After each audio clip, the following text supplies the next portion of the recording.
この日本線がこういう末広がりになってるということから、フレンチポリネシアというフランスの自治領のマルケサス諸島という島のデザインの辞書になってるんですよ。アマゾンもね、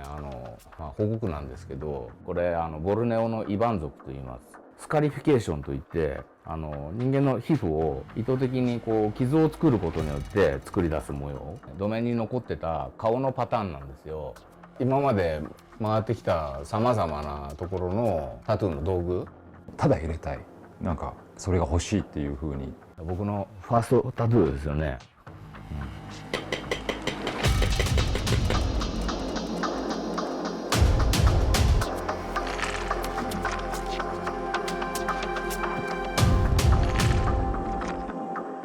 こんにちは、大島拓と申します。彫り師なんですけど、主な領域としてやってるのはトライバルタトゥーです。トライバルタトゥーっていうのは何万年何千年っていう長い尺で人々の間で行われてきたことなので、とてもある意味洗練されてるんですよね。人々がそれを日常の光景の中で見たりすることによって、もうちょっとこうした方がいいなということの積み重ねが長い期間行われてきたっていうことで、すごくこう完成されてるんですよ。で、現代タトゥーというのは、80年代から始まったことで、40年ぐらいの尺しかまだないんですよ。だからものすごくいろいろ試行錯誤をしてるのね。だからその試行錯誤をする中での一つの指標として、かつて行われてたトライバルタトゥーの到達点っていうのを参考にするのはすごく有益だと思うんですよね。そうですね、大学出て世界を一周しようと思ったんですけど、その最初に東南アジアからインドに入っていって、そのままインドがすごく面白くて、世界一周はやめてインドに8年いることになって、でその期間にもう生活費とか移動費とかを捻出しなきゃいけないということで、お金を稼ぐ必要が出てきて、当時いろんなね5つか6つぐらいのいろんな仕事をしてたんだけど、その中の一つがタトゥーだったっていうことですね。最初はね、本当旅行費を稼ぐためだけだったんだけど、実際やってみるとその中に芳醇な世界があるというか、もうやってもやっても上達しきることができないような技の世界とか、お客さんの中で起きるこうケミストリーみたいな、そういう感動みたいなことがあって、それが面白いなと思って、なんだかんだ30年やってますね。実はインドっていうのは人口の大体 25% ぐらい、いわゆる部族民族と言われる文字を持たないような人たちがまだたくさんいるんですよ。で、そういう人たちの中にはトライバルタトゥーのカルチャーも結構あって、もちろんそれにはすごい影響を受けてますよね。当時ね、80年代の後半から90年代の前半にかけて世界中でトライバルタトゥーが流行ってたんですよ。それはね、クレイジートライバルとかボルネオトライバルアレンジとか言われてるもので、当時トライバルタトゥーって言ったらもうその柄で、それがこう現代タトゥーの盛り上がりとともに世界をもう席巻してたのね。で、そのタイミングでトライバルタトゥーをやるっていうのは彫り師にとってとても自然なことだったんだけど、もうそれこそ日本のどこのスタジオでも必ず手がけてたと思うんだけど、そのブームが大体90年代ぐらいで終わってからも僕はそのトライバルっていうジャンルに居続けたっていうことですよね。僕が仲間のうちにタトゥーマシンってどこで買うのかなっていうのを聞いて教えてもらった、その通販のショップ、30年前にアメリカだったんだけど、そこで買ったマシンが僕のところに届いたその日に、彫り方もよく分かんなかったんだけど、適当に彫ってみたのがね、これ僕のファーストタトゥーですよね。むっちゃ深く彫ってて、もちろん深さとかも知らないし、ですげえ腫れて、もう翌日から1週間ぐらい歩けなかったりとか、そういう思い出がありますね。あとこれももうほとんどその頃に一気にバーッと彫っていろんな練習をしたりとか、こういうね、こうぼかしとかグラデーションの練習したりとかで、ここをね塗ってないところとかもねちょびっとあったりとかして、これは新しいその技法であったり素材であったりとかを試す人体実験用のスペース、例えばイカの墨とかここなんだけど、わかるかなこれ。ちょっとね茶色っぽいので、まあ医学的には異種生物のタンパク質を自分の体内に取り込む、こういう形で取り込むっていうのはすごく危険な行為なんだけど、実際民族資料に、まあ、例えばアイヌとかのね民族資料にイカの墨をタトゥーのマテリアルとして使ってる記述とかがあって、危険だけどまあちょっと試してみるかなっていうことで、まあ試したら実際うまく入って、なんかすごいいい風味もあるし、で健康被害とかもないし、もしこれでアレルギーとかになったら今後ねイカとか食べたら体中痒くなったりとか、そういうこともあんのかなみたいな心配もあったんだけど、イカの墨に関しては大丈夫ということが、まあ僕の皮膚で立証されてるということですね。あとね、ここねわかるかな、日の光に当てるとちょっとキラキラキラキラってしてるの分かります？これね東急ハンズで買った金粉を彫ってみたんですよ。本当の金色にはならないけど、一応これも人体に、まあ、安全だなっていうのは僕の皮膚で立証したという。金色というカラーとしてはちょっとね足りないですよね。実用的ではないっていう、そういうことです。こっち側は僕自分で練習で彫ったやつなんだけど、この辺はね自分で見えないから鏡とかを見ながらやったら自分の意識の感じと逆のモーションに動いていくから、結構ねへまったりとかもしてるんだけど、まあそれはね誰かと一緒にやってたわけじゃないから、まあ、独学でやったもののまあ宿命ですよね。これは当時流行ってたクレイジートライバルとボルネオトライバルの様式なんですよ。どこのスタジオでもやってたね。これが僕が一番最初に入れてたタトゥーかな。でまあこれ実際彫って、なんかタトゥー面白いなと思って興味が出て、一応ブラックワークじゃないのも入ったりとかしてるんですよね。友達に彫ってもらったりとかしてね。それもあってタトゥーこれ俺向いてんじゃねえかなと思って始めたっていうのはありますけど、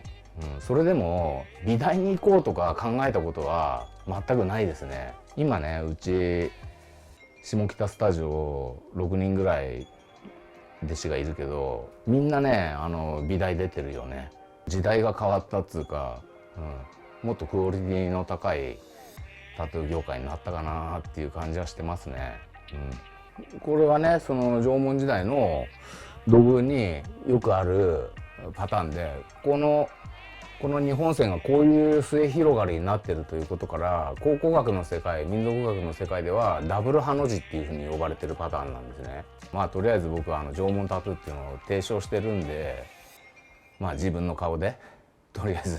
やっておこうかなみたいな。まあ当時これがねどういった意味合いを持ってたのかとか、そういう文化背景まではねもう何千年も前の話なんで分かんないですね。自分の中でねこの顔にタトゥーを入れるっていうのはもうプロで何十年もやってるんで、それほど大きな決意とかはなかったんだけど、実際まあ入れてみて周りの反応っていうのはすごいんだろうなと思ってたら、実はそうでもないんですよね。あれって拍子抜けするような感じで、まあそんなもう誰も寄ってこなくなるとかそんなこともなくて、例えばね去年の12月にラオスの山の中のトライバルタトゥーのある部族とかね行ったんだけど、誰も僕の顔のタトゥーのことには触れてこないですよね。そんな珍しくないっていうか感覚的な世界でね、むしろ僕がおじさんなのにこういう長髪だっていうところがおばちゃんたち大受けだったりとか、そこかみたいなそういうリアクションとかもある。だから顔にねタトゥーが入ってるっていうのはその人類的な普遍性をかつて持ってたことなのかもしれないですよね。それほどの異物感で捉えられないような脳の仕組みを我々がその歴史の中で培ってきたのかもしれない、ひょっとしたら。まあでもね入院してた親父を顔にタトゥーのある状態でお見舞いに行ったらもうすごく口あんぐり開けてましたけどね。親父ぐらいかなそういう反応は。僕は今日本を拠点としているということで、日本のトライバルタトゥーってどんなものだったのかなっていうのをテーマとして探っていて、縄文族という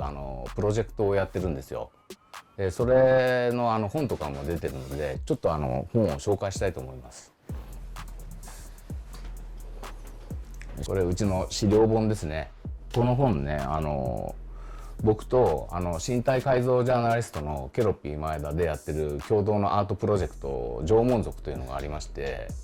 それを解説した本なんですけども、縄文時代にねどういうタトゥーがあったのかっていうところをその着想のスタートとして置いておいて、土器とか土偶とかそういった遺物ですね、それに残っているデザインを足がかりとして現代のタトゥーとしてそれを実際に人の上に彫っていくという、そういう実践的なアートプロジェクトです。このプロジェクトをやろうと考えたのはモダンプリミティブズという考え方があるんですけど、これは本の名前で1989年東西ベルリンの間を隔てていた壁が崩れたわけですよね。そこから新しい世界秩序を探るためのアート的な試行錯誤が世界中で起きたんだけれども、その中の代表的なムーブメントとしてモダンプリミティブスはあって、古代人がかつてやっていたその身体改造であるとかタトゥーであるとかね、そういった改造を現代人が実際にそれを実践してみることによって、文字の発達以降失われてきた現代人の身体感覚みたいなものをもう一度取り戻せるんじゃないかという、試みですね。僕らが日本でできることは何なのかっていう考えた時に、やっぱりこの縄文時代のタトゥーを探るのがやっぱり一番分かりやすい切り口なんじゃないかなという、そういうとこから始めてます。日本にもほんの100年120年前ぐらいまで実際の本物のトライバルタトゥーというのがあったんですよ。沖縄のハジチというタトゥーと北海道のアイヌ民族によるシヌイエというトライバルタトゥーなんですけど、沖縄のね女の人たちがほんの100年ぐらい前までやってて、当時の明治政府がね海外の人たちに顔向けできない野蛮な風習であるということで無理くりやめさせちゃった風習なんですけど、でアイヌはね分かりますよ、この口元と手の前腕ですね、やはりねそれも同じタイミングで禁止されてそのままなくなってしまったんですけど、それをモダンプリミティブス的な文脈で今の日本にまたリバイバルしてみるのも面白いんじゃないかなと、そういう視点で僕はこういうものの復興にも努めていますね。トライバルタトゥーということではないんですけど、日本の和彫りは200年ぐらいの歴史があって、もちろんその和彫りも同じようにそのタトゥー禁止する法令によって明治時代に禁止されたりしてるんですけど、それでもね和彫りはアンダーグラウンドに潜ってずっと続いてたわけですよ。これなぜなのかっていうと、やっぱり和彫りの持つ世界でもね極めて早い時期に始まった現代タトゥーの力、禁止されても人々がそれをやめないぐらい、隠れてでも彫るぐらいそこに強い魅力があったっていうことですよね。和彫りがなぜ日本のね鎖国してる状況下の江戸で始まったのかというと、小さなその鎖国状態の日本の中である種のモダンプリミティブス的なことが起きて、過去にあった入れ墨の習慣を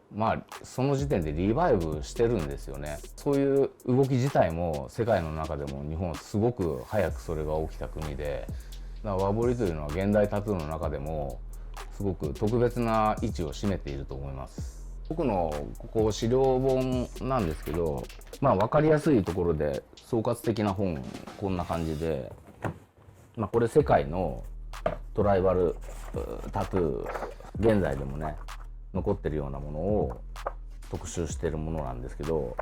このボルネオ、これ90年代のね僕がタトゥーをスタートした時点ですごく流行っていた柄の元になってるデザインですよね。これボルネオのイバン族と言います。でこのタトゥーはね当時みんなやってて、みんな手がけていて、僕のね腕に入ってるのとかもそうなんですよ。だからここからスタートして入ったっていうことで、僕にとってものすごい思い入れのあるデザインですね。世界のタトゥー業界的には僕はねポリネシアンが得意なアーティストというふうに認識されてるんですけど、フレンチポリネシアというフランスの自治領のマルケサス諸島という島のデザインなんですけど、デザインの辞書になってるんですよ。マルケサスのトライバルタトゥーのさまざまなそのデザイン的なコンテンツ、それが一体どういう名前でどういったイメージをその背後に持っているのかということをこう解説してってるような本なんですよね。これ僕の代名詞みたいなもんですかね、トライバルタトゥーで言えばね。あとね、こう2010年代に入ってきてから世界的な規模でねまた流行ってる女の人たちが楽しんでるトライバルタトゥーっていうのがあるんですけど、ベルベル族のタトゥーというのがすごく流行ってて、こういう感じで北アフリカの、地中海の北アフリカ沿岸とかでね流行ってたタトゥーの柄なんですけど、こういう感じの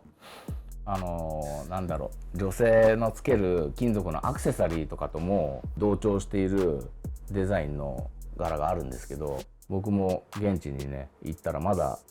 古い時代のタトゥーが入ってるおばあさんとかね生きてたりとかして、なかなか面白いなっていうのは思ってますけど、そういうのが現代も残ってるようなトライバルタトゥーで、僕がなおかつ影響を受けてると、そういうものですね。これはタトゥーではないんですけど、スカリフィケーションといって人間の皮膚を意図的にこう傷を作ることによって作り出す模様、これ僕が想定している考えとしてはタトゥーの前にあったものですよね。このスカリフィケーションの技術の一つの枝としてタトゥーが出てきたと考えてるんですけど、そういうものにも興味があって僕はいろいろ現地を回ってみたりとかもしてます。最近ね縄文人と最も DNA 的なつながりが深い親戚にあたる民族がタイの南の山の中に住んでるということが分かったらしくて、その人たちっていわゆるこのオーストロネシア系の黒人なんですよね。スカリフィケーションとスカリフィケーションにすすを塗るインクラビングスカリフィケーションというやり方がメインなんですけど、その手法が今でもねアイヌの間で残っていたり、古事記に記載されてるタトゥーの記載サケルトメっていうのがあるんですけど、サケルトメというのもその言葉のイメージ通りこう目の近くに切り傷で入れたもののタトゥーのことなんですよ。だからその手法が日本のその古代に残っていたことっていうのは、アジアのね黒人の人たちが縄文人ととても近い DNA を持ってるっていうこととすごい整合性があると思うんですよ。だから最近そこは面白いなと思ってます。これね僕が調べてる縄文のいろんなデザインなんですけど、これ土偶とか土の土面ですね、土面に残ってた顔のパターンなんですよ。これは僕は入れ墨だと考えてて、その僕のね顔こういう感じなんですけど、これもこの土面とか土偶の残ってたパターンをこれ入れ墨だろうなっていうことで実践的に彫ってみたっていうものなんですよ。トライバルタトゥーはねもし服を着ているとすればその服の外側に彫るっていう法則があって、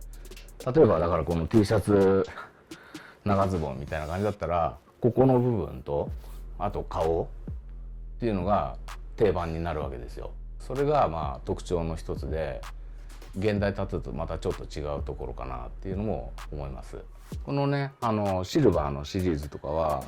僕と一緒に縄文デザインをもっと世の中に出していこうっていうことで一緒にやってるデュアルフローというシルバージュエリーの作家さん、杉山くんっていうんだけど、その人の作品ですね。でこれはね今僕が頭に巻いてる手ぬぐいですけど、これも縄文デザインにしてあります。この辺のお皿も同様ですね。漫画僕よく読むんですけど、ゴールデンカムイ最近映画にもなりましたけど、アイヌのね話として僕は読んだんですけど、中にはねやっぱ網走監獄の囚人の体に宝の在りかが示されている地図がたくさん彫られていて、それ主人公とその脱獄した囚人たちがね戦いながらその生皮を剥いだりとか、そういうすごい凄惨な変態的な世界も入ってるんだけど、そこを入れ墨とねアイヌっていう2つのキーワードがね絡んでる話なんで、僕的にはすごくなんか面白いなと思ってて。あとちなみにこの映画の中で出てきてるアイヌのね金貨があるんだけど、それはこのジュエリー作家の杉山くんが担当してて、だからそこでまた一個つながるみたいな。まだ映画見てないんだけど、まあちょっと見てみたいなと思ってます。このね像はね僕が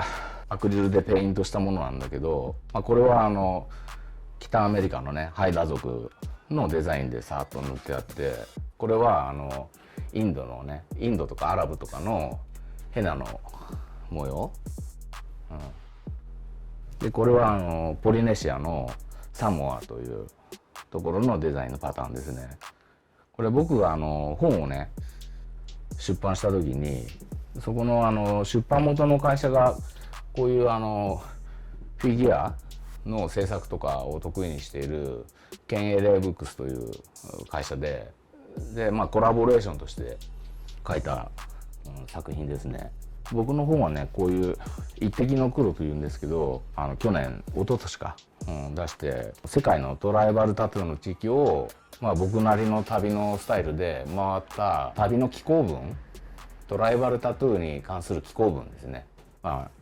興味があればもし読んでみてください。タトゥーの入った民族の、写真が貼ってあるんですけど、この中も多くの場所は僕自分で実際に行ってて、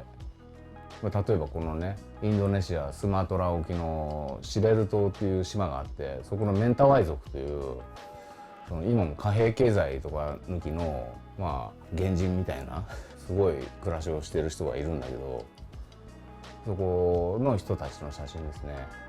でこれはインドのマディアプラデーシュのバイガ族、これクレイジージャーニーとかでもねここを取材したんで、テレビ見た方見たかもしれないんだけど、こういう女の人たちがこう全身にドカンと入れてて、これはやはりインドの北東インドのナガ族という部族ですね。これ写真のね具合であんまりタトゥー見えないかもしれないけど、胸にこう V 字型のタトゥーが入ってて、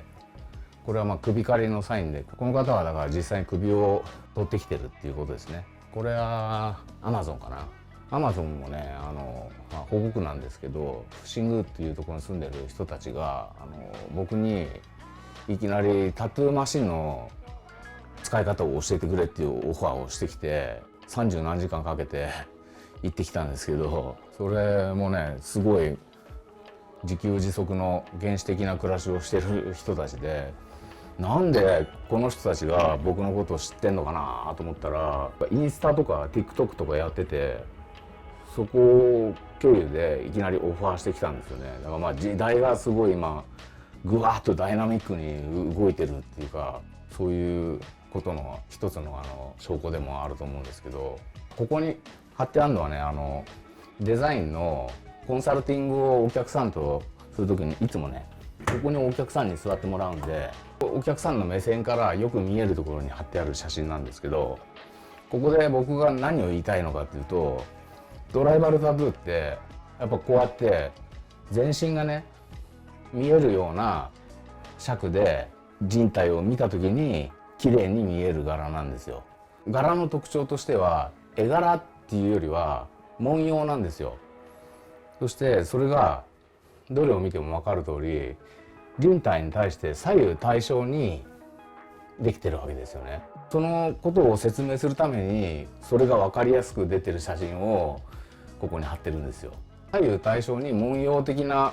柄が体を彩るっていうのは、現代で言ったら服の感覚なんですよね。絵画とかイラストとかよりもより服の感覚、それがトライバルタトゥーの特徴です。これは僕が今まで回ってきたさまざまなところのタトゥーの道具で、現地の彫り師からプレゼントされたものばっかりなんだけど、これねポリネシア地域で、一般的なハンドタップという手法なんですけど、ここにね針を取り付けて、これ叩き棒なんですけど、こんな感じで、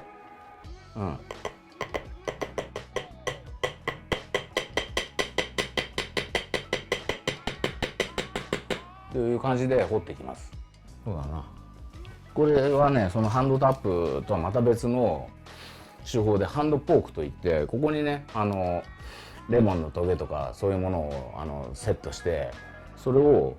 これがね皮膚だとするとこういう風に彫っていく、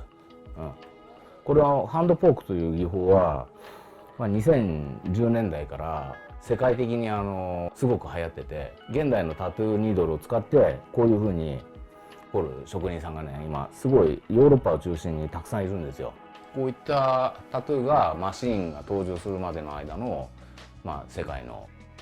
タトゥー技法ですよね。これ今日これから彫るための準備なんだけど、こういう感じで全てを、ビニールとかプラスチックとかできっちり包んだ感じで、その都度、新しいこの施術台をセットアップすると。それが現代のスタンダードですね。なぜねこうなったのかというと、80年代にエイズでねいろんな芸能人とかが亡くなることがヨーロッパで出て、そこから血液感染っていうことに世界がすごく敏感になって、それ以降ですよね。80年代以前の現代タトゥーの彫り師とかはもうグローブとかもしてないし、ビニールで養生とかもしてないし、インクとかもね使い回したりとかしてた時代があったんだけど、僕のところね今使ってるのはこういうワイヤレスなんだけど、こういうものですよね。もうコードとかもついてないのね。ちょっと前のタトゥーマシンって言ったら電磁コイルがついててジーって動くのがよく絵的に知られてると思うんだけど、今でもねそれが好きで使ってる人は多いんだけど、最新のところではこういう風になってて、内部でロータリーモーターがこう回転してて、ここから針がこういうのをセットするんだけど、でもねもう今タトゥー産業がものすごく成長してて、こういった物事とか本当5年も違ったらねもう新しい標準が変わっていたりとかするんで、これからもどんどん変わっていくと思います。黒のインクもその時代によってどんどんトレンドが変化してて、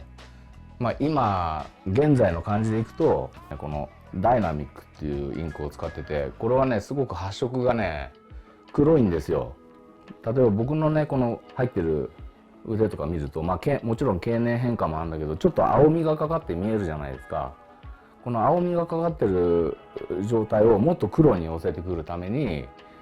こう出てきたインクで、なおかつアレルゲンとかもねカットしてあったりとか、そういう現代の僕みたいなトライバルタトゥー、ブラックワークタトゥーっていうのをやる人のための最新のインクの一つかな、こういうものを使ってます。この人はね、うちのタトゥーのシリーズでも非常にファンが多いというか有名なタトゥーなんですけど、全身を蛇の鱗模様で包むというコンセプトなんですよね。で、僕のコンセプトで言うと、蛇を自分の皮膚の上に入れるということではなくて、蛇になるっていうことなんですよ。うちの縄文シリーズの一つなんですけど、僕は縄文時代のデザインのメインのモチーフは蛇だったというふうに考えてて、縄をね土器の上に転がして作るザラザラ模様とか全て蛇を象徴的に表しているデザインだと思っていて、そういう意味で彼女のデザインは象徴的な縄文タトゥーシリーズのフラッグシップ的な、位置づけですね。彼女は全身黒く塗っていく、いわゆるブラックアウト、塗りつぶしの技法ですね。これはねすでにタトゥーが入ってる人が自分の古いタトゥーをね上から黒でかぶせていくということが多いんですけど、タトゥーがね実際入ってるとだんだんねそのデザインに慣れてきて、もっとね上書きをしたくなってくるもんなんですよね。真っ黒に塗りつぶすっていうのはその究極の形で、こうしないと満足できないっていうコアなお客さんはたくさんいるんですよ。で、そういった作風の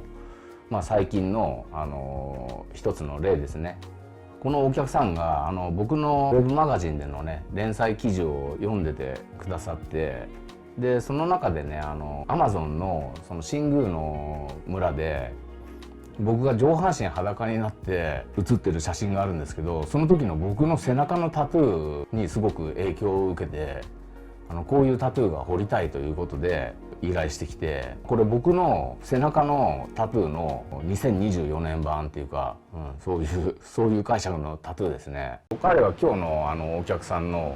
辻さんと言います。全身の柄をもう7年ぐらいかけてちょびっとずつ進めてて、こっち側の膝の周辺をやります。彼は僕が出版した本とかの編集とかもやってくれてる編集者で、あと僕が連載してるウェブマガジンのロジンというメディアがあるんだけど、それの主催者でもあります。辻陽介と申します。編集者をやりながら最近はアーティスト活動をしています。大島さんと、ケロッピン前田さんが、主催しているその縄文タトゥープロジェクトというのに僕も参加していて、全身に今その縄文タトゥーをもうここ足掛け7年彫ってもらっているところです。タトゥーはその前からも入ってて、でタトゥーを入れたいっていうのは何だろうな、理屈じゃなかったんですよね。多分中学生ぐらいの頃から雑誌とかでタトゥーを見た瞬間から多分入れたいと思ってたし、でそこにこれこういう理由で入れたいっていうよりも、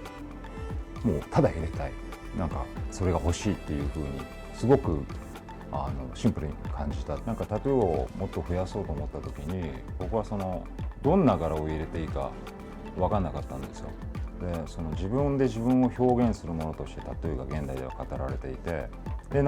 それはそれで別に素晴らしいとは思うんだけど、僕個人はそこにちょっと退屈さを感じていた。自己表現しかできない、自分の好みや自分の欲望を通じた表現しかできないということに退屈さを感じていた時に縄文タトゥープロジェクトが始まって、もちろんその縄文タトゥープロジェクトには縄文時代のタトゥーを復活させるという意義があるわけなんですけど、それとは別に自分の体の模様を自分自身じゃない誰かにプロジェクトによって決定されるっていうことに面白みを感じたんですよね。僕が常にこの30年間の間で追求してきたことは、タトゥーを10メートルぐらいね離れた距離から眺めてみるっていうことなんですよ。その視点が多分現代タトゥーに欠けている要素の一つで、現代のタトゥーって例えば手の甲に彫ったとしたら、自分の目から手の甲までの距離で皆さんデザインを見るわけですね。だからそれが例えば道の向こう側にいる他人からどうやって見えてるかとか、ビーチで隣のそのまた隣ぐらいにいる人のタトゥーがどう見えてるかっていうのはあまり考えないで彫られてるわけですよ。だから僕は他人から見てもかっこいいタトゥーっていうのを個人的なテーマとしてやってますね。今後もそれをずっと推していくと思います。